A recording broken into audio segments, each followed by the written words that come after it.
हुतात्मा दिवस अवसर में गोड़बगा बजरंग दल पक्षर स्वेच्छाकृत रक्तदान शिविर।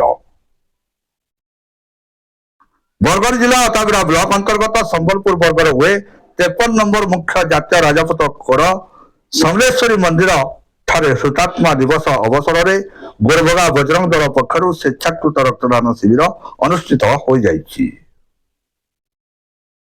शिविर को मुख्य अतिथि भाव अताबिरा थाना अधिकारी प्रकाश कर्ण जोगदे फिता काटे शुभ उद्घाटन करथिबा बेले समाजसेवी संयुक्ता प्रधान डॉक्टर सुषमा साहू, गोसला फांडी अधिकारी सुखदेव किसान, गोरबा फांडी अधिकारी गणेश बारिक, आरएसएस धनकौड़ा खंड कार्यवाह सरोज सिंह जोगदे रक्तदाता मान उत्साहित करथिले।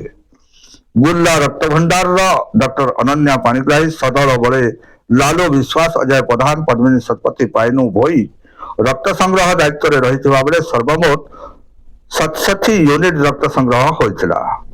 एथिरे सुधीर बारिक, प्रेमराज छंद, पिंटू महाराणा, गंगाधर छुरिया, अमरेश छुरिया, तरुण कुमार बाग, वेद प्रकाश छंद, हेमंत साहू, राकेश महाकुर प्रमुख समेत बजरंग दल बहु कर्मकर्ता सक्रिय सहयोग करथिले।